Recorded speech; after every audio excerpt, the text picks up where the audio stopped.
Here's a 970 test with a bonus. This time we were able to capture on film a phase of cleaning that you'll really want to see. We took some pictures of this particular carriage coming out of the bath because it gives us a great opportunity to demonstrate something we talk about often. We've mentioned often that one of the big problems with the button assembly is old hardened grease gumming it up, and that the Marvel Mystery Oil soaks it out. This is the best photo we've ever gotten of that step of the process. Here it is soaked out, turned into pink jelly, but we haven't hand cleaned it out yet.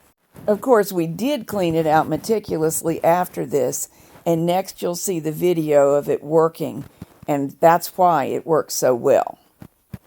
Here we are testing a 970. I've done several swatches so far as we worked out minor problems, and as you can see, stocking it is now a dream. So now we're going to try the pattern stitches. I've set it on KC. Have to use KC1, even though this is a 970, because we're testing it on my 892, and that works fine, but it doesn't acknowledge KC2. So I've set it to the part buttons. I'm setting the card to advance, and that should give us slip stitch.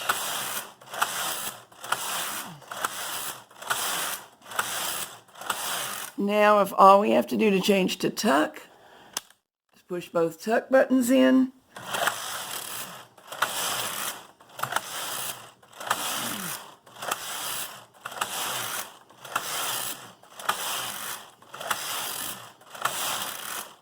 Okay, now I'm adding color 2, anchoring it right there, pressing in MC, and we've already on KC1. So let's see if we get Fair Isle.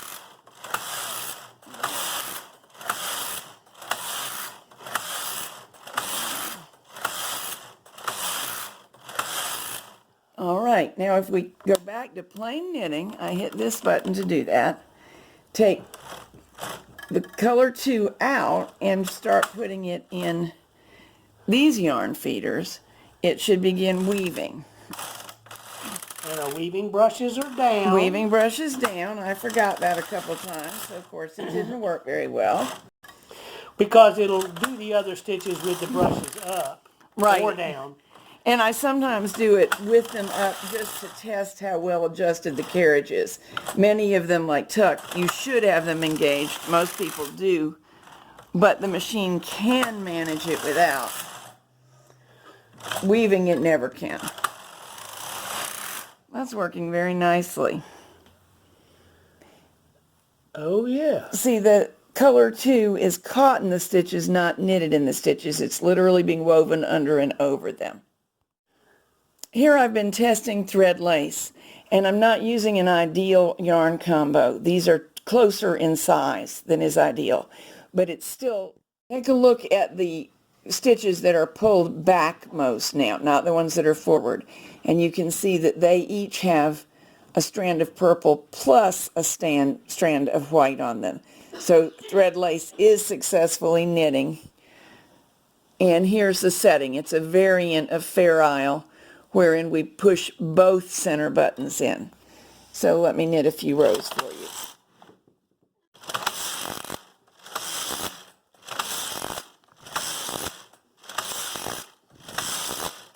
So although if we were going to actually make a garment out of thread lace, we would make other selections, we have been able to discern that this is doing what it ought to.